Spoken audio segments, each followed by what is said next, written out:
Naka 31 points si Stephen Curry sa kanilang laban kontra Miami Heat at nakapukol pa ng 8 3-pointer. Ginawa na ni Stephen Curry ang lahat para mabuhat ang Golden State Warriors. Ito'y kinulang pa rin sapagkat siya'y kinapos sa tulong. Kasama si Stephen Curry, Jackson Davis at si Buddy Hield, sila lamang ang nagkaroon ng double-digit score.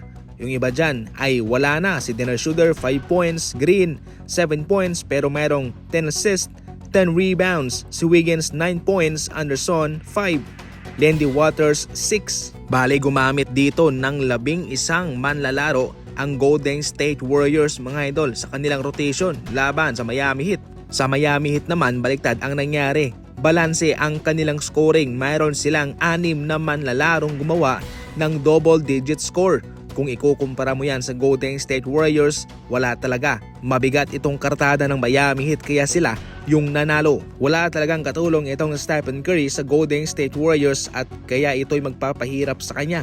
Ito yung mga sinyalis ngayon na kinakailangan talaga nilang kumuha pa ng isang star player.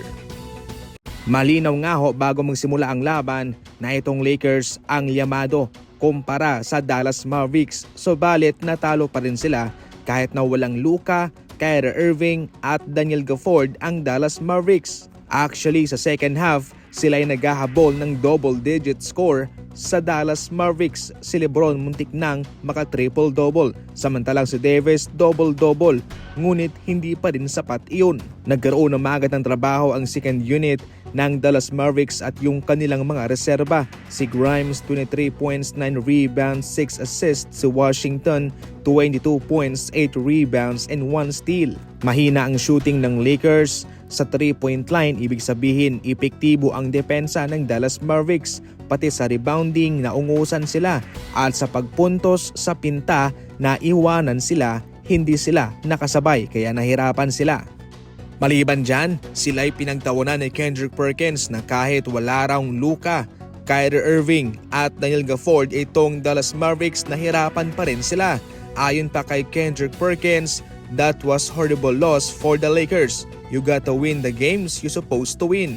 No way you lose this game against the Mavs with no Kyrie and Luka. Mas ginandahan lang daw ng Dallas Mavericks yung kanilang execution sa loob ng 48 minutes. Mapa-offensive man yan at defensive.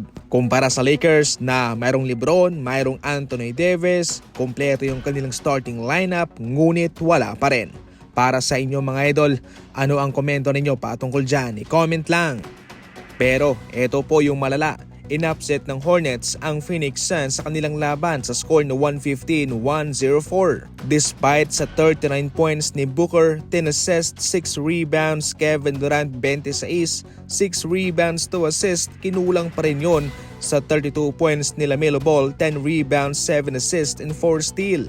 Ito pa mga idol, sa labang ito ay tinapos na ng Hornets ang kanilang 10-game losing streak. Laban yan sa Phoenix Suns. Definitely maganda ang roster nitong Phoenix Suns, subalit mayroon silang malaking problema sa likod nito. Dumagdag pa yung drama ngayon kay Bradley Beal. Naku po,